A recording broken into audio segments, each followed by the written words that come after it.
اللہ سلامت رکھے اور اسی طرح سے یہ خوبصورتی کے ساتھ نعت مصطفیٰ صلی اللہ علیہ وسلم زندگی میں پڑھتے رہے اور ہماری محفل کی جان جناب اختر رضا ضیائی صاحب یہ صرف نقابت نہیں کرتے ہیں بلکہ محفل کی صدارت بھی کرتے ہیں۔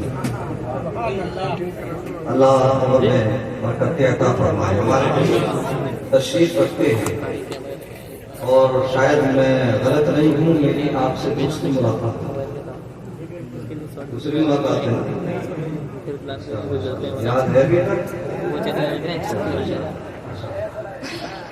مجھے تو یہ ایریا دیکھنے کے بعد میں اور آپ لوگوں کے چہرے دیکھنے کے بعد میں یاد آ گیا کہ ہم دوسری ملاقات۔ خیر، اللہ تبارک و تعالیٰ آپ تمام کو سلامت رکھے، جزائے خیر عطا فرمائے۔ ہم اہل سنت و جماعت ہیں، ہم ہیں سنی بریلوی مسلمان ہیں، عام طور پر سنی بریلوی کہا جاتا ہے، اسی طرح سے کر لی جائے۔ ہم یہ نظریہ رکھتے ہیں، یہ عقیدہ رکھتے ہیں کہ ہمیں قرآن ملا تو مصطفیٰ کریم کے صدقے میں ملا۔ اب تھوڑی دیر کے لیے بالکل سر سے لے کر پیر تک کان بن جائے گا، اس کے بعد سنیے۔ اب جو آپ نے کہا اور بزرگوں نے کہا اور بہت ساری باتیں ہمارے سامنے آئی، جیسے حضرت نے کہا کہ بھئی جو حق پر ہوتے ہیں اور جو اللہ کے ولیوں کے ماننے والے ہوتے ہیں اور جو قرآن و حدیث کو صحیح طور پر ماننے والے ہوتے ہیں، ان کے لیے وقت کی ضرورت نہیں ہوتی کہ انہیں پریپیئر کرنے کے بعد آنا پڑے گا یا تیاری کرنے کے بعد آنا پڑے گا۔ سمجھ رہے ہیں؟ لوگ نقلی کے لیے بھی تیاری کر کے آتے ہیں یا اصلی کے لیے بھی تیاری کر کے آتے ہیں، چونکہ حق کو کبھی تیاری کی ضرورت نہیں ہوتی، سچ کو کبھی کسی پروپیگنڈے کی ضرورت نہیں ہوتی، کسی پریپریشن کی ضرورت نہیں ہوتی، حق کو کسی اسکرپٹ کی ضرورت نہیں ہوتی۔ حق وہ ہوتا ہے جو سر چڑھ کے بولتا ہے۔ ہمارا یہ نظریہ ہے کہ ہمیں قرآن ملا تو مصطفیٰ کے صدقے میں، اوروں کا یہ نظریہ ہو یا نہ ہو ہمیں فرق نہیں پڑتا، لیکن ہمیں ہمارا نظریہ مبارک، ہمارا عقیدہ یہی ہے۔ اللہ تبارک و تعالیٰ قادر مطلق ہے، وہ کل فرما دیتا، قرآن ڈائریکٹ تمہارے گھروں میں آتا ہے۔ جس رب نے کل فرما کر آسمان و زمین کو بنا دیا، کائنات کو بنا دیا، وہ رب چاہتا قرآن بھی تمہارے گھروں میں آ جاتا، اسلام بھی تمہارے گھروں میں خود آ جاتا، احکام شریعت بھی تمہیں ڈائریکٹ مل جاتے، سب کچھ تمہیں ڈائریکٹ مل جاتا، لیکن نہیں پیارے۔ میرے رب کی منشا یہ ہے، میرا رب چاہتا یہ ہے، اے ایمان والو، قرآن دینے والا میں ہوں، اسلام دینے والا میں ہوں، احکام شریعت دینے والا میں ہوں، رزق دینے والا میں ہوں، عزت دینے والا میں ہوں، جنت کا پروانہ دینے والا میں ہوں، لیکن سنو، میں نے ایک اپنا محبوب بنایا ہے، جو بھی ملے گا اس کے وسیلے سے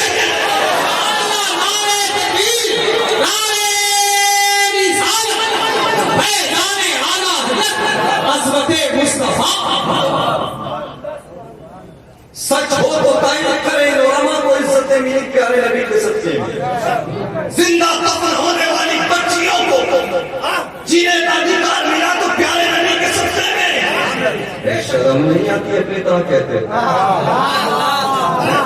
ارے جن کے صدقے میں، جن کی وجہ سے، جن کے وسیلے سے اللہ نے سرے بازار بیچی جانے والی ماں کے قدموں کے نیچے جنت کو رکھ دیا، بازار میں بیچے جانے والے باپ کو عزتیں ملی تو نبی کے صدقے۔ ہمیں جو کچھ بھی ملا، جو کچھ مل رہا ہے وہ سب نبی کے صدقے۔ اور میدان محشر ہم اور آپ ہوں گے، تمام محشر ہوں گے، اللہ اکبر، لیکن ہم یہ نظریہ رکھتے ہیں، ہم نماز پڑھیں گے، ہم قرآن پڑھیں گے، ہم سجدے کریں گے، ہم روزہ رکھیں گے،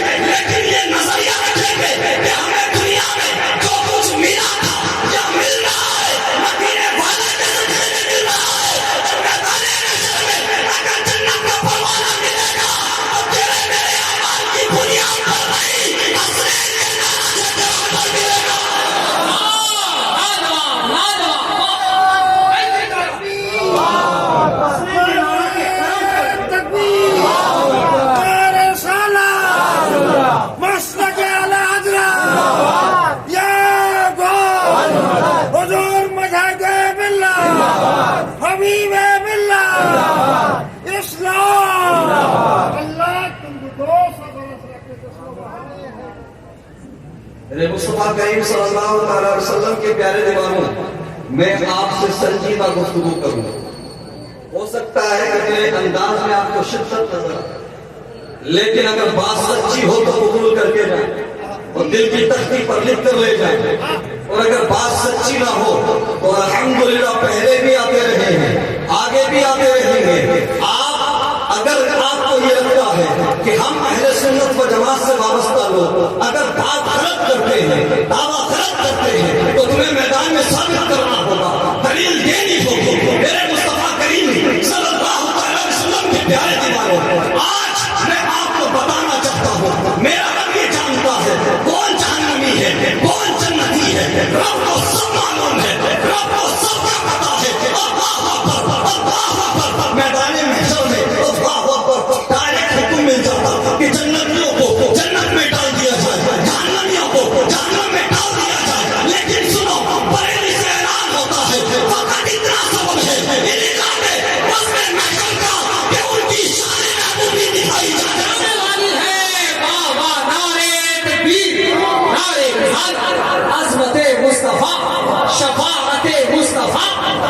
آج پیمانہ لے کر ناپتے رہو، آج حساب لگاتے رہو، آج اس نبی پر تنقید کرتے رہو جس نبی کا کلمہ پڑھتے ہو. میدان محشر ہوگا، ہم بھی ہوں گے، تم بھی ہوں گے، تمام لوگ ہوں گے.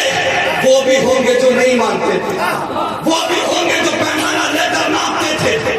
اللہ اکبر. محشر کے میدان میں نفسی نفسی کا عالم ہوگا. سب ایک دوسرے کے پاس بھیجیں گے، کہیں اور چلے جاؤ، کسی اور کے پاس چلے جاؤ، کوئی پوچھنے والا نہیں ہوگا. لیکن اس دور میں، اس خطرناک وقت میں ہم گناہگاروں کو، ہم گناہگار امتیوں کو اپنے سینے سے لگانے والے کا نام محمد نبی ہے. لاجواب، زندہ باد.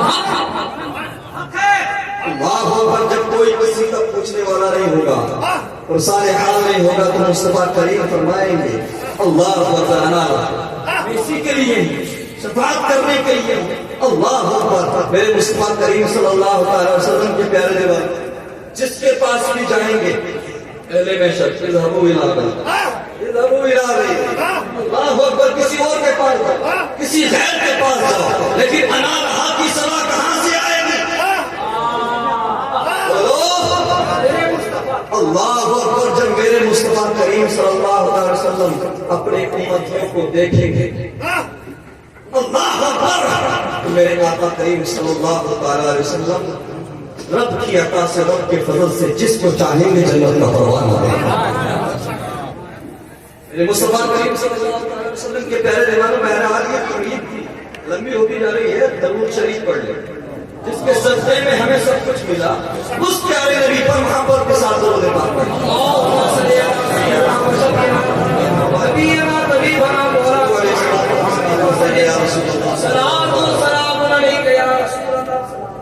قد جاءکم من اللہ نور و کتاب مبین. تحقیق کہ تمہارے پاس آ گیا ایک نور اور روشن کتاب. میں زیادہ ڈیٹیل میں جانے کی ضرورت محسوس نہیں کرتا. مجھے جو بتایا گیا، کچھ لوگوں نے یہ فتویٰ دیا کہ جو نبی کو نور مانے وہ کافر ہے. اسی علاقے میں کچھ لوگوں نے یہ کہا محفل سے جا کر کہ جو نبی کو نور کہے وہ کافر ہے. اللہ اکبر. پہلے میں وضاحت کر دوں، ہمارا نظریہ یہ ہے کہ ہم ایسا نہیں ہے کہ آقا کریم صلی اللہ علیہ وسلم کو بشر نہیں مانتے. ہم بشر بھی مانتے ہیں لیکن نور بھی مانتے ہیں. بشر اپنے جیسا نہیں مانتے، افضل البشر مانتے ہیں، خیر البشر مانتے ہیں. اللہ اکبر. اب فتویٰ دینے والوں سے بس میں اتنا کہوں گا، ساری باتیں چھوڑیے، بات بریلی کی بھی نہیں کروں گا، بات اجمیر کی بھی نہیں کروں گا، بات بغداد کی بھی نہیں کروں گا، بات میں مدینہ کی کروں گا. کیا کہہ رہے ہیں؟ نہ کسی ولی کی بات کروں گا، نہ کسی امام کی بات کروں گا. میں بات ان کی کروں گا کہ جن کو دین کسی اور نے نہیں محبوب میں دو تفسیروں کا معنی دوں گا. تفسیر جلالین بھائی، اور یہ تفسیر جلالین صرف سنی بریلویوں کے مدارس میں نصاب میں شامل نہیں ہے. کوئی کسی بھی فرقے کا ہو، سب کے یہاں کے نصاب میں شامل ہے۔ ایک تو آپ تفسیر جلالین اٹھائیے، اس کے اندر اس آیت کی تفسیر میں یہ لکھا گیا ہے کہ اس قرآن کی آیت کا مطلب یہی ہے، اس میں جو نور ہے اس سے مراد مصطفیٰ کریم کی ذات ہے۔ من اللہ نور و کتاب مبین۔ اس آیت میں جو نور کہا گیا ہے وہ کسے کہا گیا ہے؟ مصطفیٰ کریم کو کہا گیا ہے۔ اگر تم نور نہیں مانتے تو تفسیر جلالین کو نکال دو اپنے مدرسوں سے، نکال دو اپنے نصاب سے، اور سنو، بات نہ 100 سال کی ہوگی، نہ 200 سال کی ہوگی، نہ 300 سال کی ہوگی، نبی کا نور ماننے پر کفر کا فتویٰ لگانے والوں فتویٰ لگاؤ۔ اگر تمہاری ماں نے دودھ پلایا ہے تفسیر ابن عباس اٹھا کر دیکھو، حضرت عبداللہ ابن عباس صحابی رسول ہے، سید المفسرین ہے، آپ فرماتے ہیں قد جاءکم من اللہ نور و کتاب مبین۔ اس آیت میں نور سے مراد محمد رسول اللہ کی ذات ہے۔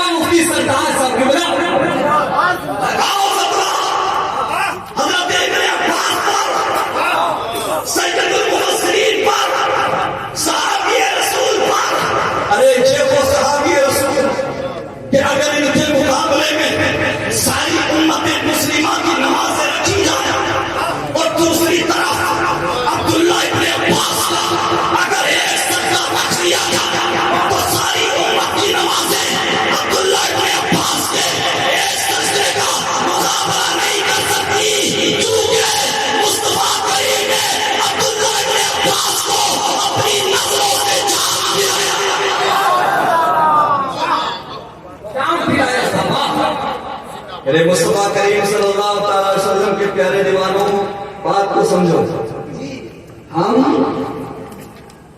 بشریت کے منکر نہیں، ہم نبی صلی اللہ علیہ وسلم کو بشر بھی مانتے ہیں، لیکن خیر البشر، افضل البشر اور نور بھی مانتے ہیں۔ کیوں مانتے ہیں؟ قرآن کی آیات موجود ہیں، قرآن کی آیات موجود ہیں، اور حدیث پاک پر سب اتفاق کرتے، کوئی انکار نہیں کر سکتا۔ اول ما خلق اللہ نور، اللہ تبارک و تعالیٰ نے سب سے پہلے میرے نور کو پیدا فرمایا، سب سے پہلے میرے نور کو بنایا۔ اور یاد رہے، اب لوگ یہ لاتے آیت مقابلے میں، قل انما انا بشر مثلکم، ایسا ہے کہ نہیں؟ دلیل بس یہی ہے ان کے پاس کہ نبی صلی اللہ علیہ وسلم خود فرما رہے ہیں، قرآن کی آیت ہے، اللہ نے حکم دیا ہے کہ محبوب تم کہہ دو کہ میں تمہاری طرح بشر ہوں۔ تو اس سے ثابت ہو گیا ہے کہ نبی بشر ہے اور دوسری ہماری طرح ہے۔ اچھا ٹھیک ہے بھائی، میں نے مان لیا، ہم یہ بات مان لیتے کہ اللہ نے حکم دیا کہ محبوب تم کہو، اللہ نے فرمایا محبوب تم کہو ان سے کہ میں تمہاری طرح بشر ہوں۔ اللہ اکبر۔ اب یہ لوگ کہتے ہیں دیکھو بھائی، بشر ہونے کی بھی دلیل مل گئی اور ہماری طرح ہونے کی بھی دلیل مل گئی۔ اللہ اکبر۔ اس چیز کو سمجھو، اس آیت کے علاوہ ان کے پاس کوئی دلیل نہیں، کچھ نہیں۔ اچھا سچی بات بتاؤ، ایمانداری کے ساتھ ساتھ، جب یہ آیت نازل ہوئی تھی، مصطفیٰ کریم صلی اللہ تعالی علیہ وسلم نے جن لوگوں کو مخاطب کر کے کہا تھا کہ میں تمہاری طرح بشر ہوں، وہ کون تھے؟ بولو، ارے بولو اونچا۔ نبی نے خود فرمایا کہ میں تمہاری طرح بشر ہوں، تو ایک تو نبی نے خود کہا کہ میں بشر ہوں، کیا بات؟ تو تم نبی تو ہو نہیں سکتے۔ جب جن سے کہا انہوں نے نبی کو اپنی طرح مانا، اب تاریخ اٹھا کر دیکھو تو پتہ لگا آقا کریم نے اپنے غلاموں سے نہیں بلکہ کافروں سے فرمایا۔ کیا بات ہے؟ کافروں سے فرمایا۔ اب جو خود ابو جہل کی لسٹ میں شامل کرنا چاہتا ہو وہ اپنی طرح کہتا ہے۔ نبی تو بن نہیں سکتے،